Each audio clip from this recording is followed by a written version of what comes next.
So WWDC is less than 2 weeks away, and while the hype is building up and we have some promo images that could be hinting towards the M1X MacBook Pros, we also have some leakers backing this up suggesting that we could see hardware at the event, and also we have our first look, possibly, at iOS 15. Right, so let's begin with this pretty interesting promo image Apple's released today for WWDC. So basically, there's 3 people and one of them is wearing a pair of glasses, and in the reflection there seems to be a bunch of letters and numbers, and basically those letters and numbers are referring to emoji symbols, and those are knife and fork, sleep, and MacBook.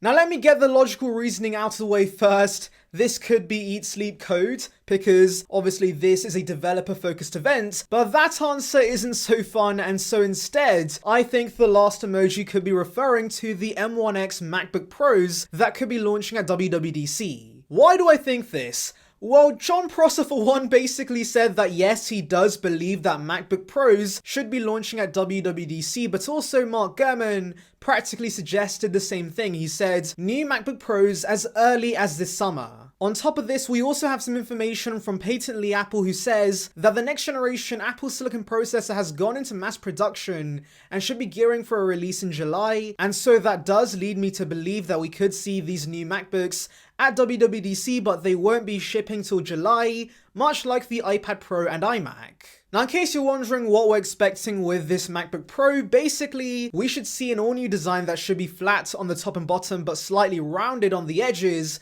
We should see the M1X processor that has 8 power cores and 2 efficiency cores, and also we should see some legacy ports like the SD card reader and the HDMI ports make a return with this MacBook Pro.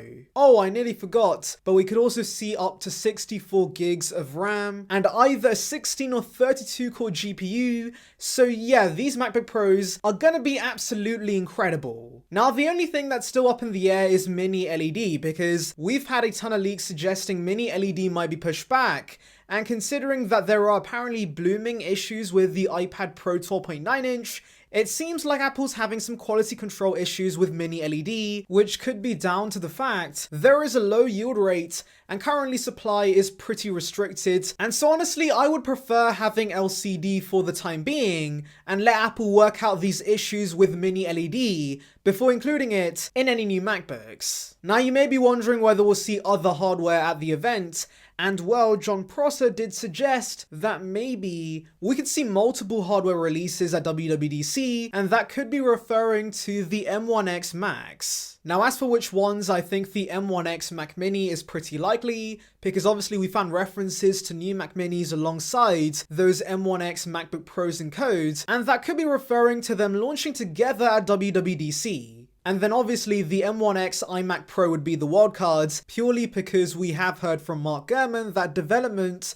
for the larger iMac had been paused, and so that might mean that maybe the release has been pushed back till the end of the year. Actually, forget about the iMac Pro being the wildcard, because the true wildcard could be the VR headset we've been hearing about. However, do remember that Mark Gurman did say this headset would be released at an in-person event with the media and press, and that does make sense because they can't really explain the tech virtually. They need some press and media to obviously check it out. And so personally, I think the event Mark Gurman is referring to is the September event, because obviously it's the biggest event for Apple. It will definitely have a ton of attention on it already because of the new iPhones, and so Apple could just release the new VR headset as a one more thing and surprise the audience. And so yes, even if the invites to WWDC could be referring to some sort of AR or VR headset, I don't think we'll see it this soon, but obviously I would love to be wrong. Anyways, let's end on this pretty interesting story. So Apple recently announced some new accessibility features, and obviously they gave us a bunch of screenshots to showcase how the tech works.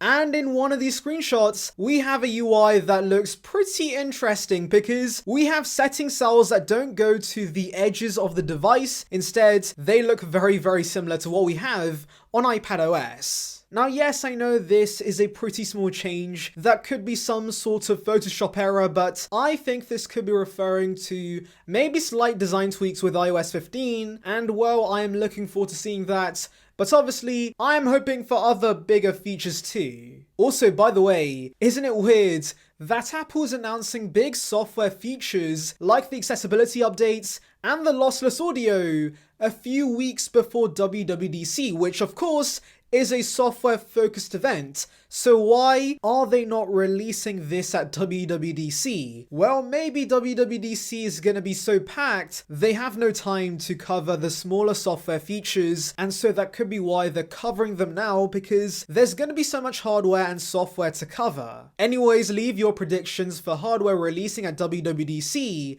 in the comments below. Anyways, thank you for watching, make sure to like and subscribe. For the latest Apple news and rumors, check out the video in the icon above about the iMac Pro and the Mac Pro.